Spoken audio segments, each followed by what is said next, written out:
Hello, everybody, and welcome back to Sweet and Sour Soccer. Guys, you're here for a very good day because we are breaking records again. We have got the biggest content creator on YouTube to ever join our channel. Bhavss, first of all, thanks, man. How you doing? No worries, man. Pleasure to be here. Pleasure to talk Arsenal Football Club, and thank you very much. I'm representing, man. Yes, I you am are. For today, I am a gooner. For those who don't know, guys, by the way, hit that like button and subscribe. Again, record-breaking video. I'm so excited. We are Wolves fans, but we do a general football channel. And we'll come on to Wolves because we played twice in February. Didn't go brilliantly. But yeah, guys, as well, go and check out Bhavss. Awesome content. Let's jump in. 5 wins and a draw for Arsenal in your last 6 games. I've been a big fan of Arteta since he came in openly. Even when it wasn't going so well, I saw something with Arteta, even before a lot of your own fans did. What was your initial reaction to Arteta getting appointed? And has that changed up until now? No, not really. I was actually very excited. I was one of the few fans that was jumping on board with Arteta because, going back to when Arsene Wenger left in April 2018, he was linked back then. So when we got Emery in that summer, I was actually for Arteta back then as well. So getting him then in December 2019 was like, okay, I think this is the time for it. So I was very excited for it, and at the start, obviously, it was amazing. Won the FA Cup, fantastic. But look, last season was a struggle towards December. But I never panicked, and that's because I always looked at Mikel Arteta and said, do I see what he's doing? Do I still see the signs of what he's offering? And I did see that, even during the rough periods of times. So, listen, I'm happy as it is right now, but I was still excited when he was appointed as well. Absolutely. It almost became a little bit of a meme tagline, isn't it? From very popular Arsenal fans on YouTube. Trust the process, trust the process. You must have been sick of that line. No, I love the line. I love the line, trust the process. I think I'm not scared to admit that trusting the process is something that I like, not just for Arsenal, but for life's sake in general. I think it's a good phrase. And what it says is be patient. Be patient and things will go through as long as you stick by it. And that's what's happened with Arsenal and Arteta. We've trusted that he'll come through. The board is trusted, not the fans. And thankfully right now he's showing signs, and hopefully he only gets bigger and better from here. I agree. I think there's only one way Arsenal go at this point in time. The recruitment's been good, and we'll come on to that. The background staff, and again, we'll come on to that as well. Things slowly but surely seem to be going in the right direction compared to your rivals such as Spurs or Manchester United. They're just falling apart. But with Arsenal, it's slowly but surely clicking into place. And I think this season, you're my favourites for top 4, and no doubt I'm sure you'll say the same with your games in hand, etc., and just the run of form that you're on. Have the signs for yourself, being an Arsenal fan, you're part of the club, you're a lot closer to it than people like ourselves, neutrals. Has it been only the last, say, 3 or 4 months where it's really kicked into gear? Or have you seen this coming even from last season? I saw it from last season. I saw it from December last season, and you look back at where the rough period for Arteta was, where fans turned on him completely. It was December last year. I think Wolves beat us at the Emirates. You had Burnley beat us. You had quite a few losses in a period of time during COVID as well. No fans at the Emirates. It doesn't help. And as you can see this year, as Wolves fan going to Wolves games, hopefully, or just seeing the impact of the fans. Away games are a lot harder now because home fans are very powerful. We can see the Emirates this year as well. Arsenal's home record last year was mid-table, and this year it's top 3 with the fans there. Well, the signs I saw last year was from December onwards. We had a playmaker. So Martin Odegaard was signed in January, and Emil Smith-Rowe came in against Chelsea on Boxing Day last year. And from that moment on, Arsenal have sustained top 3, top 4 form. So this year's form actually isn't a surprise to me. In fact, I expected it in a sense because we have now a number 10 or 2 number 10s, Smith-Rowe and Odegaard. Whereas last season in December and prior to that, Joe Willock, Izariah and Alexander Lacazette, there were no options there. We have creativity now. So with Arteta and a playmaker, clearly Arsenal are a very decent team. I completely agree. Twofold question here. Part 1 is about Aubameyang. Were you against him joining Barcelona, especially in January? Would you have preferred it to have been in the summer? And secondly, do you think that the youthfulness of the squad, maybe getting rid of Aubameyang, if you believe reports where he was a bit of a, I don't want to say troublemaker, but maybe there was a few things going on in the background that maybe a lot of the younger players are looking up to, saying, you're meant to be our captain. What's going on?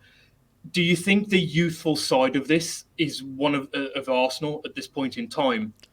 Is one of the reasons why you're now starting to ground out results this season that in years gone by you just wouldn't have.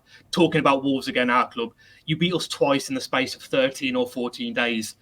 Games that you just wouldn't have won in years gone by. Martinelli, I think, in the second game got sent off quite early on, 65th, 66th minute. And in the first game at the Emirates, the second game at the Emirates, we scored in the 10th minute, and you score what in the 84th, and then Lacazette again in the 93rd or 94th. You don't win those games in years gone by. Is that because you're starting to now get the right players with the youthfulness? Yeah, 100%. I think when you have young players, you can mould them. So when you have Saka and Smith Rowe and the young team Arsenal have, they're all players that manager can look to work and coach with. Whereas players like Aubameyang they're done deals. They're not gonna change their ways. They are what they are, and you can make them work if you adapt around them. But Arsenal don't need to adapt around players now. It's the team needs to adapt around Mikel Arteta's philosophy. So that's why Aubameyang, I wasn't against him going because he's been a great servant for Arsenal Football Club, but he wasn't working for Arteta anymore. And the fact that since he's gone, we've won all these games and picked up form, it was enough for me to see that this team doesn't need Aubameyang. And if he was a massive figure in the dressing room and he really mattered so much, these players could have turned on Arteta. But they trusted the manager, they played for him, and they do it on the pitch for him. So that's why, for me, results matters the most as a fan, but also the style of football, the fluency, the goals scored. Aubameyang wasn't toxic, it just wasn't meant to be profile-wise, and we just kept it moving. Speaking, you mentioned there a lot of it, the glue is Arteta. There's been a lot of rumours recently, which I think you've touched on, about PSG potentially sniffing. We know what's going on in France.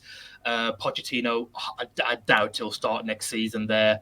I think PSG's last game, I think they were booing Neymar and Messi every time they touched the ball after going out against Real Madrid. I mean, that is a toxic club. Do you think, even if they do come in for Arteta, do you think he'll go just because of the size of the job, if he does at all? Or do you think there's something here, because he played for you as well, because he was quite successful winning those FA Cups? If the rumours are true, are you worried? No, because Arteta came out today and said, asked about the rumours, and he said, I'm very happy at Arsenal Football Club, and I'm grateful to be here. So, he's come out, and that's what you want from a manager, or players as well. Fans can get scared, but if the players come out and managers come out and keep it very simple, plain, I'm happy at Arsenal Football Club, my future's here, it just dispels all these rumours, which is fantastic. We do hear that a lot, though, just to, because he's focused on a job. He's trying to get Arsenal in the top four, again, which I think you will, heavily favourites. He's not going to come out and say, do you know what, I'm maybe thinking about it, I can earn a lot of money there, I'll get to manage potentially Mbappe and Messi and Neymar and, Verratti, all these players. He's not going to say that, is he? No, he isn't. But what is the case is, this is his team now. His players have come through. You look at the start 11, these are all players that either he's signed, he's brought through the academy, or given brand new contracts. So to go to Paris Saint-Germain and that toxic dressing room where top managers like Thomas Tuchel, a Champions League winner, Mauricio Pochettino, and Unai Emery have all struggled, he would look at that and go, do I really want to go there? Is it really just a poison chalice? And I think that's what it is at PSG. So at Arsenal, he's got his own team. He's getting funds from the ownership, which is important. So what else could he want, really and truly? So no, I don't have any fears at all. I think with Arteta being so early in his, or so young, I should say, in his managerial career, it's not like he's 60, 65, maybe looking for that last big payday. Yeah. He's got another 25, 30 years potentially in management. So those job offers, I think, in the future will come, whether it is a PSG. Barcelona is obviously one that he'll always be linked to, maybe Bayern Munich in the future. Those jobs will be there. So why not stay at Arsenal, become an even bigger legend than maybe he is already perceived by the fans? And then you've got those jobs in the future potentially waiting. Yeah, I think he's got a job to do at Arsenal. He's set a culture, set a precedent at Arsenal. He's come in and he's changed it around. And I think his goal is to win trophies here. So once if in 3-4 years time we've won a Premier League and a Champions League, then listen, I will personally, parade him out. But he's got things to achieve here first. And I think he knows that he can't just leave midway through a process, that he's built so much, he's played so much, he's gone through so much pain. To go to PSG, as you said, will always be there. And the dressing room they have, and even Barcelona, these clubs are always going to be there. Whereas with Arsenal Football Club, this is his project right now, and this is an opportunity he has to take full advantage of. Let's talk about part of the process that's been there for a long time prior to Arteta, and that is the board, that is the Cronkies, the likes of Edu and that kind of thing. You spent more than anyone else, I think. Am I right in saying that you spent more than anyone else in Europe's top 5 leagues last summer, not just the Premier League? Correct. A lot of fans thinking that's just papering over cracks, trying to, that's how you justify raising tickets. I think for the first time this season, you're doing it. Is it the first time in 8 years, which is great? I wish more clubs would be like that. Can they raise the price of the shirts, that kind of thing? Or do you think they've started to turn a corner now and think, do you know what, we've neglected them so much, we have to start doing something? Yeah, I think what it is with the fans and the board is there's always been a toxic relationship. Because we want trophies, and that's what fans want. Fans can say they want the best for the club and the best culture, but the happiest clubs are the teams that win the trophies. And then you've got clubs that have come through and, got a bit more heritage, like Wolves, I presume a very happy club. But as long as you're winning games of football, you're always going to be happy. So the best way the board can give fans happiness and get them on their side is to put the best infrastructure forwards for Arteta's team to thrive, to win games, to win trophies. And fans really won't care how much the prices for tickets are and stuff.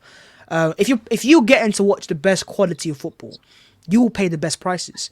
Whereas if you're watching mediocre football for all the years we have watched prior, then fans are obviously going to be against it. It's very comparable to Everton. They spent over £500 million in 5 or 6 seasons, and they are really struggling. They genuinely could go down, which would be a travesty for them. It's not just about the money. You're a lot closer to us, maybe than a lot of us watching this video. Tell us about the board. Do you have more faith in the current board that they can spend that money right if the Cronkies do continue to invest like they have?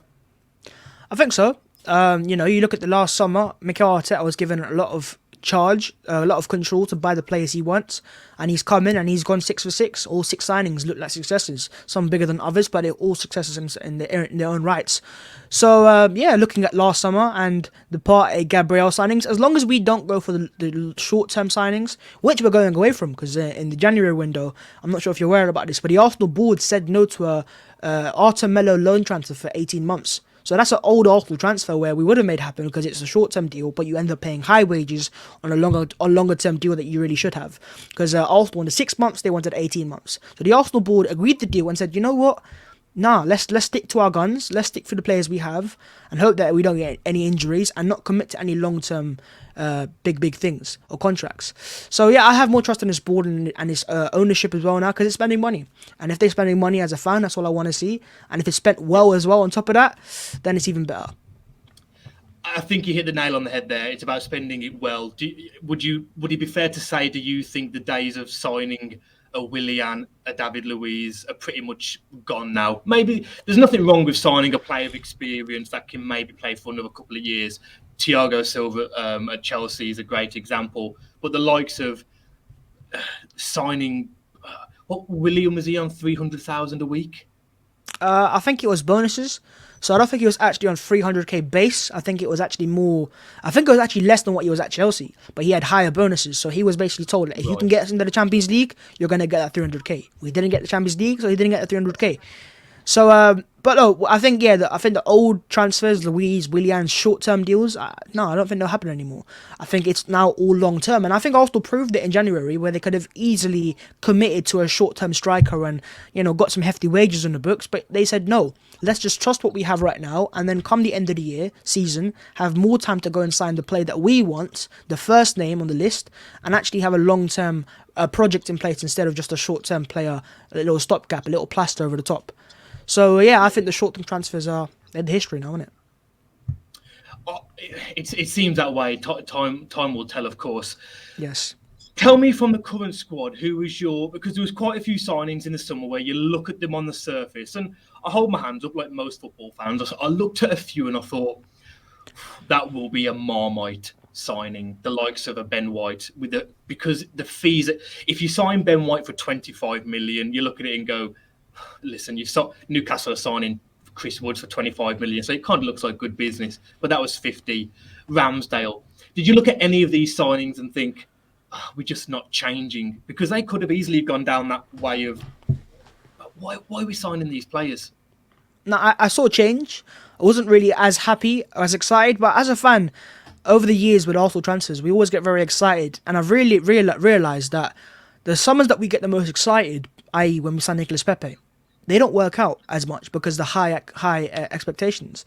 Whereas with this season, with the Ramsdales and Whites, because we weren't sure of them as fans, they came in and they've proved us wrong.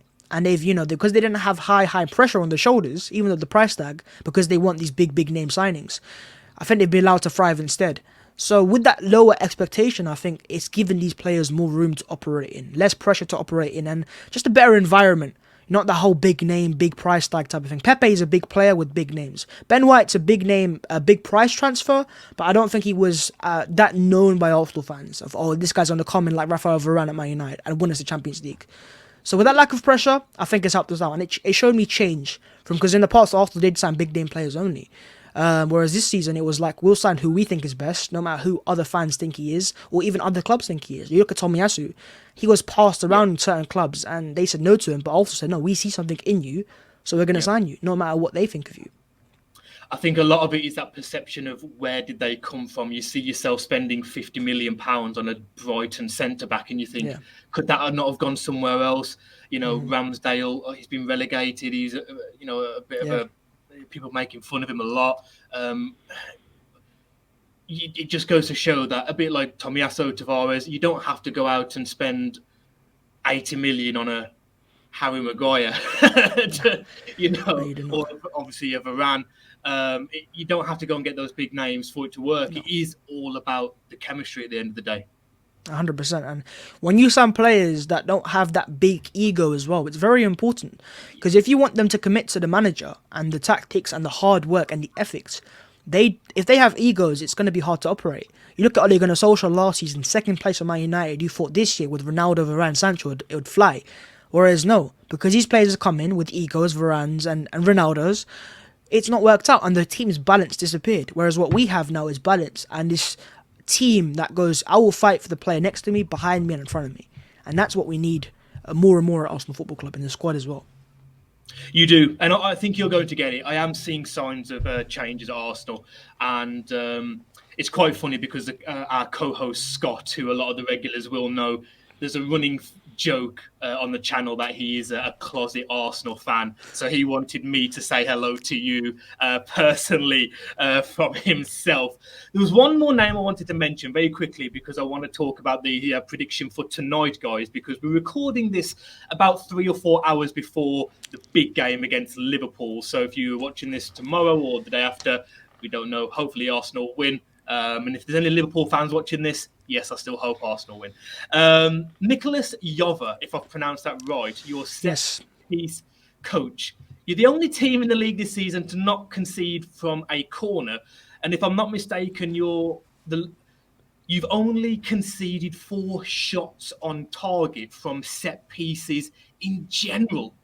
The lowest in the Prem. That's unbelievable statistics. Where did he come from? Was he part of Arteta's plan originally, or was he brought in from someone else? He was brought in from Man City in the summer, which is a real surprise because I don't associate Man City with good set pieces because I've seen him concede quite a few corners in the past. But he came in and I think what it was at Man City he had some say, whereas Arsenal we said you take complete control. So if you watch it closely during the games, when it comes to set pieces, a corner, free kick, Arteta sits down. And he just let Jovas on the touchline. He's managing that situation. So it's almost like we've got a manager just for one specific scenario. And he's got his own philosophies, his new philosophies, brand new, inventive philosophies. And he's come in and he's revolutionised Arsenal set pieces. I mean, in the past, as an Arsenal fan, under Arsene Wenger's days and Unai Emery's, I used to dread set pieces. Whereas now, I'm looking forward to them because you can score from them and also defending pretty well, I'm not actually scared. I don't have that PTSD over my head after every corner, like they're going to score. So yeah, a shout out to Nicolas Jova and Man City for giving to him in the first place. So it's been a tremendous acquisition.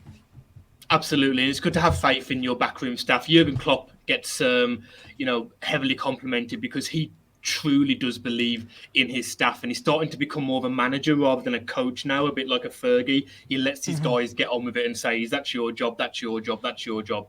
Go and do it. Right, let's end very quickly. You are playing Liverpool tonight, and I said to you off stream before we started, I don't think this result dictates your season, but it's really going to show us where Arsenal have come. What's your initial thoughts? What do you think? I've never been so excited and nervous for a game this season. So, it's a mixture of emotions. There's just one sense of me going, don't believe, because I've seen me believe earlier this season at Anfield and get battered 4-0, then going to the Emirates after a good solid 0-0 first leg and get beat again. So there's a part of me going, it's just not going to happen no matter how good we are with the players they have. But then part of me goes, we went toe-to-toe with Man City. And if we had just taken our chances and not lost our heads, we could have beaten the best team in the league as it stands. So if we could go toe-to-toe with Man City, then why not Liverpool? But there is a fair respect for Liverpool, Jurgen Klopp, the manager, and the team, the front three, their superpower, I call it. You got Salah, Mane, and Diaz, or Firmino, or Jota. He's even worse nowadays. So, I think I'm positive, I'm optimistic, I'm praying for the best. But if you'd give me a draw right now, I'd take it any day of the week. Can I press you for a prediction? Go on. It's a record-breaking video for Sweet and Sour Soccer. Give us a prediction. I'm going to flip it for the Man City game. So I could go 2-1 Liverpool, which I kind of expect. But as an Arsenal fan, and my Arsenal heart, 2-1 to the Arsenal. Guys, there you are. Arsenal, 2-1 victors against Liverpool.